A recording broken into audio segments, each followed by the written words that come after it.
번째 강의입니다. 자, 몫이 틀렸다고 다시 풀지 마. 두 번째죠. 자, 저번 시간에 혹시 어떤 걸 했는지 기억하세요? 네, 나머지가 나누는 수보다 크게 나왔을 때 그렇죠. 어림을 했는데 잘못 계산을 한 거죠. 네. 그럴 때 우리가 몫과 나머지를 다시 풀지 않고 바로 간단하게 몫과 나머지를 구하는 그걸 갖다 배웠죠. 근데 이제 오늘은 뭐를 배울 거냐면요. 이번에는 너무 많이 남게 어림한 게 아니라 모자라게 어림한 경우예요. 모자라게 어림한 경우. 자, 요걸 보면은 실제로 이제 뭐 예를 들면 이런 거죠. 이 294를 40으로 나눴을 때 7, 4, 28이니까 대충 280이랑 가깝겠지? 그럼 7 몫으로 해보자. 7 몫으로 해보는 거예요. 7 하면은 7로 35. 3 올려주고 315? 이렇게 돼버렸죠. 네. 자, 이 순간 초등에서는 모든 사고가 정지돼요. 왜? 초등에서는 큰 수에서 작은 수에서 큰 수를 뺀다는 상황 자체를 무조건 잘못했다고 생각하죠. 음수를 배우지도 않았고, 그러니까, 그럼 이 순간 잘못됐으니까 어떻게 하냐면은, 다시 풀어야 돼. 내가 몫을 잘못했구나. 넘어버린 거예요. 네. 자, 이렇게 됐을 때는 이제 어떻게 하면은 몫과 나머지 구하는지, 이 교과서에 나와 있는 걸 일단 한번 볼게요. 교과서에는 이런 방식으로 나와 있습니다. 여기서는 아예 이걸 구하지도 않죠. 뺄 수 없습니다. 뺄 수 없습니다. 그 다음에 몫을 1 작게. 자, 이제 네가 뺄 수 없게 만들었으니까 몫을 더 작게 해야 되지 않겠어? 그러면은 7이 아니라 1을 작게 해보자. 6으로 하면은 역시 270이 되고 요거는 24가 된다. 요게 교과서에서의 어떤 방식이고, 결국에는 이렇게 딱 뺄 수 없는 상황이 발생한 순간부터 다시 바로 식을 다시 적어야 되는 거예요. 이게 정석적인 방법입니다. 물론 이 방식이 교과서에 나오니까 좋은 방법이죠. 좋은 방법인데, 저희는 이제 방법이 잘못됐다는 게 아니라 요거 자체가 자꾸만 아이들한테 이 어림에 대한 자신감을 잃게 만드는 게 문제인 거예요. 그래서 역시 마찬가지로 이것도 원래 자기가 풀어놓은 식을 최대한 손대지 않고 푸는 방법을 알아볼 텐데요. 자, 저번 시간에는 나머지가 많이 나오는 경우였고, 이번 시간에는 나머지가 아예 나오지 않는 경우, 즉 그냥 모자라는 경우가 되는 거죠. 이 모자라는 경우는 나머지가 많이 남는 경우에 비해서 초등 아이들이 좀 어려워하는 경향이 있어요. 왜냐하면은 잘 다루지 않는 상황이라 그래요. 그래서 오늘도 역시 마찬가지로 그림과 상황으로 한번 말씀을 드리려고 합니다. 요것도 도너츠인가요? 도너츠죠, 도너츠. 네. 도넛이죠. 도넛인데 저번에는 이제 저희가 고리 모양 도넛을 준비했고, 오늘은 별 모양 도넛을 준비했습니다. 자, 별 모양 도넛을 준비했는데, 마찬가지로 저번에도 저희가 그 점원 예를 들었죠. 제가 예전에 점원을 많이 해서 그런데 이거 때 또 사장님이 6+1 행사를 한다는 거예요. 그래서 한 박스에 7개씩 포장을 하라는 겁니다. 7개씩 포장을 해서 포장을 해놔 이랬는데, 이게 총 보니까 몇 개죠? 7, 4, 28, 30개죠. 30개고 30개를 갖다가 대충 보니까 한 5박스 정도 나오지 않을까? 5박스를 접어놓은 거야. 접어놨어요. 그리고 1박스, 2박스, 3박스, 4박스하고 하니까 2개밖에 안 돼. 그러니까 일단 그냥 2개라도 5개 박스에 넣어놓자. 넣어놔버리니까 이 박스에는 몇 개가 모자라게 돼요? 5개요. 그렇죠. 여기서 보면은 하나, 둘, 셋, 넷, 5개가 모자라게 됩니다. 모자라게 돼요. 자, 30 나누기 7, 5, 35. 자, 이렇게 된 상황이죠. 즉, 마찬가지로 뺄 수가 없는 상황이 나왔고, 이 상황은 뺄 수는 없지만 말로 설명을 할 수 있죠. 즉, 5개로 나눴을 때, 5로 나눴을 때 5개가 모자라는 상황이에요. 근데 이 상황을 다시 한번 생각해 보면은, 이 모자란다는 게 주목할 필요가 있는데, 이 모자라는 수는 항상 여기에 남는 수랑 관련이 있다는 걸 알 수가 있습니다. 그죠? 어떤 관련인지 선생님께서 한번 찾아봐 주실 수 있을까요?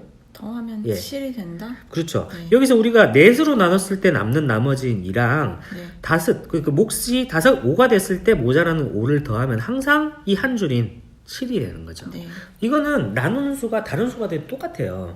즉 우리가 나중에 중학교 때 배우죠. 3의 배수가 있고 나머지가 1인수가 있고 나머지가 2인수가 있는데, 이걸 중학교식으로는 3K 플러스 1, 3K 플러스 2로 배워요. 근데 우리가 3K 마이너스 1이라고 하는 표현을 배우죠. 3K 마이너스 1은 표현하자면은 3으로 나눴을 때 하나가 모자라는 수예요.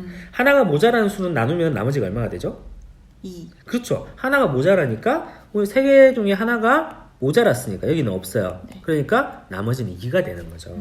그래서 결국에 우리는 여기서 알 수 있는 게 모자라는 수와 남는 수, 즉 나머지가 되는 수를 더하면은 항상 나누는 수가 된다는 네. 규칙을 알 수가 있고 이 규칙을 우리가 중등 가서 정수를 다루고 자유롭게 나머지를 양 다 다룰 때는 배우게 되지만 초등에서는 이걸 알기가 어려워요. 알기가 어렵기 때문에 어떻게 보면 우린 뺄 수 없다라는 식으로 얼버무리는 거고 근데 하지만 우리도 이렇게 그림으로 설명하면 충분히 네. 이 모자라는 수와 남는 수 사이의 관계를 알 수가 있다는 거죠. 그쵸? 이해가 되시죠? 그래서 이걸 아는 상태에서 한번 우리가 다시 한번 아까 그 식을 고쳐볼게요. 네. 자, 요령은 아까 우리가 저번 시간에 배웠던 나머지가 컸던 경우랑 거의 같아요. 반대일 뿐이고 이번에는 작은 수에서 큰 수를 뺄 수가 없으니까 일단은 뺄 수는 없지만 그래도 큰 수에서 작은 수를 뺄 수는 있죠. 네. 즉 두 수의 차를 구하는 거예요. 차를 구해서 그냥 그대로 적으면 좀 이상하니까 가로를 넣어가지고 차를 이렇게 표시를 해봤어요. 네. 차를 표시를 한 다음에 몫을 1 작게 한다. 자, 그러면 이 말은 즉 294를 45로 나누니까 몫을 7로 했을 때 21이 모자란다는 말이죠. 모자란다. 자, 그러면 우리가 몫을 6으로 줄여야 돼요. 네. 몫을 6으로 줄고 21개가 모자란다는 거는 아까 몇 개가 남는다는 말과 같죠? 나머지랑 네. 모자란 수랑 더해서 45가 돼야 되니까. 그렇죠. 그러니까 우리가 45에서 21을 빼면은 나머지가 나오는 거예요. 그러면은 24가 되는 거죠. 네. 자, 이해가 되시죠? 아까 어떻게 보면 아까 계산은 우리가 여기서 정지해 버렸어요. 여기 정지해서 여기서도 뺄 수 없다 이렇게 되어버렸죠. 뺄 수 없다는 굳이 한순간 정지한 순간 이 식은 이제 죽어버렸죠. 아, 이 식은 폐기되는 식이에요. 그러면 이제 역시 이것도 실패예요, 실패. 하지만 실패가 아닙니다. 이미 7을 구해가지고 21이 모자라네? 아, 그러면 1 작은 수가 나머지겠구나라고 이것도 하나의 과정인 거고 이렇게 했을 때 나머지도 충분히 이렇게 모자란다는 원리를 이용하고 모자라는 거에 주목을 하면은 남는 수를 구할 수 있다는 거죠. 이해가 되셨죠? 네. 그게 이 어떤 우리가 흔히 과부족이라고 부르는 그런 주제인데요. 네. 이 주제에서 그 나머지를 구하는 방식이고 나중에 우리가 초등학교 5학년 때 6학년 때 약수 배수 배울 때 어려운 문제 과부족 그 다음에 중학교 때 다시 나머지라는 약수 배수를 배울 때 이런 문제들도 마찬가지로 요 원리를 이용해서 나머지를 구하게 된다는 거를 잊지 말아 주셨으면 합니다. 자, 이걸 이제 보시고 한번 이 문제들을 다시 한번 그 나머지가 몫이 과하게 된 경우에 푸는 방법을 한번 다시 한번 정리해 볼게요. 자, 이번에 91을 17로 나눠봤었는데 6을 잡았어요. 몫을. 네. 그러니까 6, 7, 42, 102가 됐죠. 10이나 더 커. 그래서 10이 모자라는 식을 해놓고 그러면 여기서는 1을 줄이고 그 다음에 이거는 17과 10의 차니까 7을 나머지로 하면 되는 거죠. 네. 자, 이번에는 14를 갖다가 105를 14로 나눴을 때 몫을 8로 한 경우에요. 네. 이번엔 112가 되고 모자라는 수는 몇이 되죠? 7. 7이 되죠. 자, 그러면 몫은 얼마가 될까요, 선생님? 몫은 1 작은 7이 되고요. 그리고 나머지는 7. 그렇죠. 14에서 7을 뺀 7이 되죠. 네. 모자라는 수와 남는 수의 합은 나눈 수와 같으니까. 자, 이렇게 간단하게 역시 이거 이제 어떻게 보면 틀린 식인데요? 라고 하지 말고 이 식에서도 바로 몫과 나머지가 튀어나온다는 거죠. 네. 이것도 틀린 식이 아니라 역시 과정이라고 보시는 겁니다. 자, 그러면 이제 오늘도 한번 이 배운 거를 활용을 한번 해볼까요? 네. 다시 풀지 않아도 되니까 네. 이번에도 또 이걸 사용해 볼게요. 이번엔 36이 모자라니까요. 네. 몫은 하나 더 줄입니다. 6이 되고요. 모자란 수랑 나머지가 더해서 61이 되어야 하니까 네. 61 빼기 36을 해서 25가 나머지가 됩니다. 그렇죠. 네. 네. 그리고 이번에도요. 몫을 하나 줄여서 7, 그 다음에 나머지는 10 더해서 72가 되니까요. 그렇죠. 네. 자, 너무 잘 풀어주셨고요. 실제 이렇게 풀면은 틀렸다고 생각하는 계산도 이것만 조금 바꾸니까 바로 제대로 된 몫과 나머지가 나오죠. 네. 그리고 사실 저희가 이제 여기서 물론 틀렸다고 볼 수 있지만 상황적으로는 같다는 거예요. 391개를 61개로 나누었을 때 7모둠에게 나누면은 36개가 모자라고 6모둠에게 나누면 25개가 남는다. 즉 25개가 남는 상황과 36개가 모자란 상황은 같다는 거죠. 그러니까 이런 걸 계속 아이들이 알아야 네. 모자라는 상황을 보고도 나머지를 바로 추론할 수 있어요. 네. 보통 어려운 문제들은 다 그런 문제들이거든요. 그런 훈련을 하기 위해서라도 이런 나눗셈을 다시 풀어보는 연습을 하는 거는 굉장히 좋은 활동이라고 볼 수 있어요. 네. 그러면 이번에는 마지막으로 이번에는 두 개 섞어놨어요. 마지막으로 네. 이것만 풀고 네. 이제 정리를 하도록 할게요. 네. 네. 왼쪽의 경우에는 나머지가 나누는 수보다 더 커요. 네. 그러니까 한 번 더 빼줄 수 있을 것 같아요. 몫은 하나 더 커지고 네. 나머지는 20이 됩니다. 그렇죠. 그리고 이때는 모자라는 건데요. 이거는 몫을 하나 작게 하고